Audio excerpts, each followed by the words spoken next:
Every bike has two aspects. One aspect is good aspects for which we decide to buy that bike, and another aspect is bad or negative aspect for which we avoid buying that bike. আর আজকে আমি আপনাদের সাথে share করব এই Honda NX200 এই বাইকটা কেনার 8টা কি কারণ হতে পারে। ইনফ্যাক্ট আমি আমার চয়েস লিস্টে নাম্বার 1 লিস্টে রাখছি এই NX200 K, and why I kept this bike in my number 1 list. আমি ভাবলাম যে এই কারণগুলো আপনাদের সাথে শেয়ার করি, আপনারা হয়তো উপকৃত হতে পারেন। আরেকটা জিনিস বলবো এর সঙ্গে সঙ্গে, সেটা হচ্ছে এই বাইকটা কি আপনি এখনই কিনবেন নাকি একটু ওয়েট করে সুজুকি ভি-স্টর্ম কিনবেন, এই ব্যাপারটা একেবারে শেষে শেয়ার করব। Okay, let me share with you the 8 reasons. The reason number 1, price. মাত্র 3,15,000 টাকা এই এরকম একটা অ্যাডভেঞ্চার টাইপের বাইক আমার মনে হয় যখন লঞ্চ করছে, আমি অনেকের সাথে কথা বলছি, অনেকে প্রাইস আরো বেশি আশা করছিল। একটা বাইক যেটাতে ডুয়েল চ্যানেল এবিএস আছে, 180 সিসির বাইক, মেসিভ পাওয়ারের বাইক, ট্র্যাকশন কন্ট্রোল আছে, প্লাস টিএফটি মিটার আছে এবং ফ্যাট টায়ার। সো এই সব কিছু মিলিয়ে যদি আপনি চিন্তা করেন তাহলে দেখবেন যে 3,15,000 টাকায় এরকম অ্যাডভেঞ্চার টাইপের একটা bike, this pricing is really affordable and justified. So এই বাইকটা কেনার 1 নম্বর কারণ হইতে পারে this excellent pricing. Reason number 2, what can be the reason number 2? আপনারা বলেন তো। আমার কাছে মনে হয়েছে reason number 2 is the look, this beautiful look. কারণ আমরা যখন ট্রাভেল করি, ইউজুয়ালি আমরা কমিউটার বাইক বা স্পোর্টস বাইক নিয়ে ট্রাভেল করি। স্পোর্টস বাইকগুলো লুক ভালো হয়, বাট লং ট্রাভেলের জন্য, আর বাংলাদেশে কিন্তু অলরেডি একটা জেনারেশন তৈরি হয়েছে যারা কিন্তু লম্বা সময় ধরে ট্রাভেল করছে, এবং এই জেনারেশনরা এখন রিয়াল বাইকিং এবং রিয়াল বাইককে চেনা শুরু করছে। আর ট্রাভেলিং এর জন্য রিয়াল বাইক হচ্ছে অ্যাডভেঞ্চার বাইক। NX200 যদিও ফুলি অ্যাডভেঞ্চার বাইক বলা যায় না, তারপরেও লুকটা তো অ্যাটলিস্ট অ্যাডভেঞ্চার। আর এরকম একটা বড় দানবীয় লুক আপনি যখন ট্যুর করবেন, এই বাইকটার দিকে তাকাইলে তো আপনার ভালো লাগবে। So I think look can be the another reason for choosing this bike. Okay, reason number 3. What can be the reason number 3? Can you guess? Yes, power and torque. This is the reason number 3.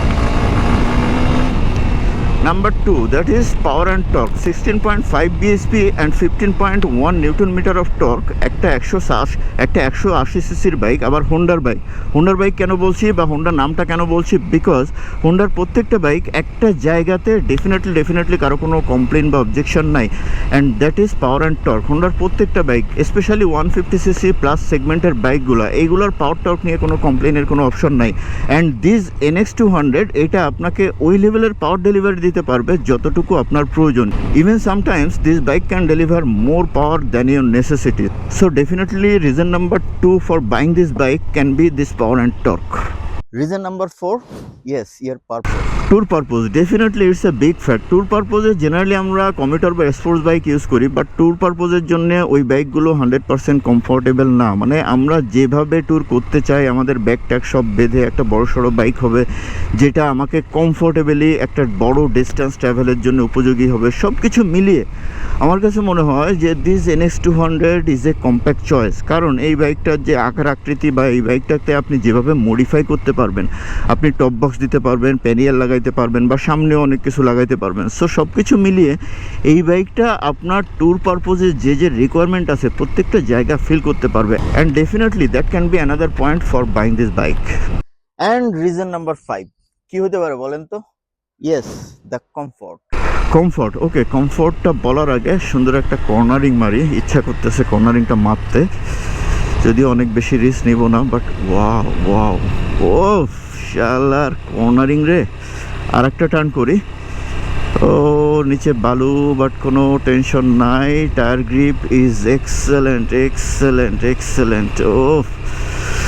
Okay, comfort is definitely another purpose. একটু আগেই বলছিলাম we usually travel with commuter bike or sports bike, but ট্যুরিংয়ের ক্ষেত্রে we need something more, and that is more comfort. আর এই বাইকটার specially riding পোস্চার এবং হ্যান্ডেলবারটা এত বেশি আপরাইট, যে কারণে আপনার কাছে মনে হবে আপনি যত লং ট্যুরই করেন না কেন, you will feel the comfort. মানে যে কমফোর্টটা আপনার দরকার আপনার লং রাইডে, এটা আপনাকে হাতে ঘাড়ে পিঠে কোনো ধরনের পেইন দিবে না, কোনো ধরনের ফ্যাটিগ আপনি ফিল করবেন না। So definitely this is another reason. আর বড় ব্যাপার হচ্ছে একটা লং রাইড, 300, 400, 500 কিলোমিটারের একটা রাইড আপনি দিলেন, ওই রাইড করতে গিয়ে যদি আপনার ফ্রিকুয়েন্টলি আপনি ঘাড়ে পিঠে ব্যথা ফিল করছেন, ওই কমফোর্টটা বসে পাচ্ছেন না, ডেফিনেটলি দ্যাটস এ প্রবলেম। আর ট্রাভেলাররা কিন্তু এখানে বড় একটা, স্পেশালি বাইক নিয়ে যারা ট্রাভেল করে, they face a lot of problem regarding this riding comfort. But trust me guys, this NX200 has another level of riding comfort. যে কোনো লেভেলের ডিস্টেন্সই আপনি খুবই কমফোর্টেবলি এটা নিয়ে ট্রাভেল করতে পারবেন। রিজন নাম্বার 6, গরমে ঘেমে গেছি, আজকে যে লেভেলের গরম পড়ছে। Whatever, reason number 6, yes, a big concern and a big fact, the economy fact. This NX200 is 184cc bike and this can produce massive power and torque. But why I am saying this so economical? There is two reason for this. Number one and the most important reason, that is the mileage. এই বাইকটা থেকে average এরকম powerful একটা bike, এই বাইকটা যেহেতু FI engine and Honda বলে পিজিএমএফআই, yes পিজিএমএফআই এর একটা ফ্যাক্ট আছে। আপনি পিজিএমএফআইটা হচ্ছে আপনার রাইডিং প্যাটার্ন অনুযায়ী বাইকটার এক্সেলারেশনটা সেটেল হয়। এটা নিয়ে ডিটেলস পরে বলবো বা আগে হয়তো বলছি। This can provide you 40 to 42 mileage in city and in highway 42 to 45 or even sometimes 48 or 50 plus mileage অনেকে পেয়েছে এটা থেকে। So can you imagine a bike with so massive power but mileage is so excellent. So এই বাইকটা আপনি long tour করলে, আমরা long ট্যুরে 500-700 কিলোমিটার রাইড করি, সেক্ষেত্রে আপনি যদি 30-35 মাইলেজ পান, আপনার ক্ষেত্রে সেটা কিন্তু যথেষ্ট খরচই একটা ট্যুর হবে। বাট মাইলেজ যদি 40, 45 বা 50 রেঞ্জে পান, আবার এর সাথে এরকম পাওয়ারও পান, তাহলে চিন্তা করতে পারতেছেন কোন লেভেলের সাশ্রয়ী হবে এই বাইকটা। আরেকটা বিষয় হচ্ছে হোন্ডার বাইকগুলোর মেনটেন্যান্স কস্ট নর্মালি একটু কম হয়, যেহেতু বিল্ড কোয়ালিটি ভালো হয়, ফ্রিকুয়েন্টলি বাইকগুলোর রিপেয়ার বা সার্ভিসিংয়ের প্রয়োজন হয় না। এইখানে কিন্তু আরেকটা কস্ট সাশ্রয়ের ব্যাপার আছে। সো ডেফিনেটলি দিস NX200কে আমি বলবো this is so economical bike and definitely that can be another reason for choosing this bike. Reason number 7, what is this? Longevity. কারণ হোন্ডার সাথে এই লংজিভিটি শব্দটা অনেক ভালো ম্যাচ করে। চলেন রাইড করতে করতে লংজিভিটির ব্যাপারটা জানি।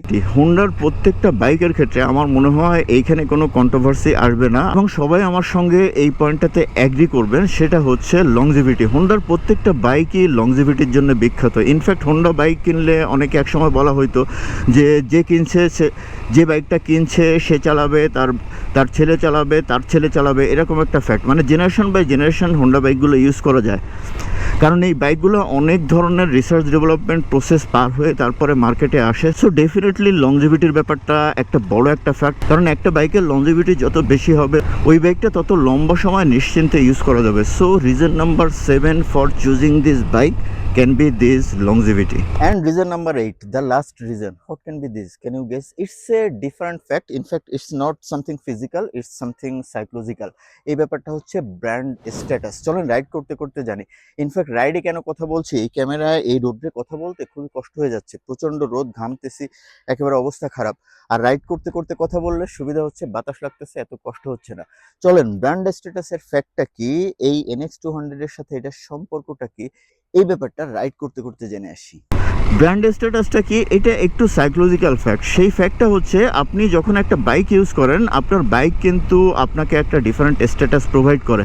ট্রাস্ট মি গাইজ, আপনি কি বাইক ইউজ করছেন, আপনার বাইকটা কেমন, এটার উপর কিন্তু আপনাকে বাইকিং কমিউনিটিতে একটা ডিফারেন্ট ইমপ্রেশন আপনার ক্রিয়েট হয়। সো আপনি একটা বাইক ইউজ করছেন, ওই বাইকটা যদি আপনাকে কমিউনিটিতে একটা বেটার ইমেজ দেয়, definitely that is cool. So এরকম একটা বাইক নিয়ে যদি আপনি কমিউনিটিতে যান, definitely your status as biker will be different, though it's a psychological aspect, but I think every biker can relate with this যে আপনার bike definitely as a biker আপনাকে একটা ডিফারেন্ট স্ট্যাটাস প্রোভাইড করে বা আপনার জন্য একটা ডিফারেন্ট স্ট্যাটাস ক্রিয়েট করে, and this NX200 can definitely create a good image for you as a biker.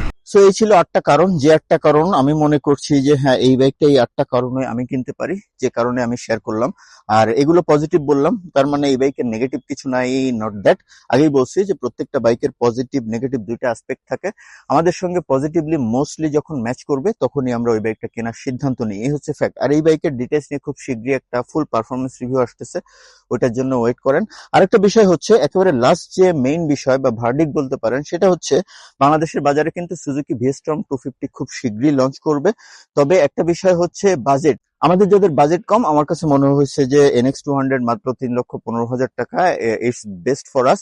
আর যাদের বাজেট বেশি আছে, আমার মনে হয় তারা ওয়েট করতে পারেন, কারণ সুজুকি ভিএসটর্ম কিন্তু একেবারে মোটামুটি কমপ্লিট রেঞ্জের অ্যাডভেঞ্চার বাইকই বলা যায়। সো ওইটা আরো অ্যাডভেঞ্চার পারপোজ বেটার সার্ভ করবে, মোটামুটি বলাই যায়, যতটুকু যা জানি বা যতটুকু ইন্ডিয়ান বিভিন্ন রিভিউ থেকে ওটা দেখছি। সো যাদের বাজেট আছে, আই থিঙ্ক তারা একটু ওয়েট করতে পারেন, খুব শীঘ্রই লঞ্চ করবে সুজুকি ভিএসটর্ম 250। ওইটাতে আরো বেটার অ্যাডভেঞ্চার পারপোজটা আপনার ফিল হবে। আর যদি বাজেট কম থাকে আমাদের মতো, definitely this NX200 can be a good choice for us because of this pricing এর সাথে আরো আদার্স ব্যাপার তো আছে, যেগুলো তো বললামই। হোয়াটএভার, দেখলেনই তো আমার ট্রাইপডটা পড়ে গিয়ে সাউন্ড সিস্টেমটা বোধহয় প্রায় ড্যামেজ হয়ে গেছে, আবার চেঞ্জ করতে হবে। ঠিক এরকমই একটা দিনে গত বছর বা তার আগের বছর আরেকটা মাইক্রোফোন এইভাবে ড্যামেজ হয়ে গেছিল। Whatever, this is a part of life, this is a part of blogging life.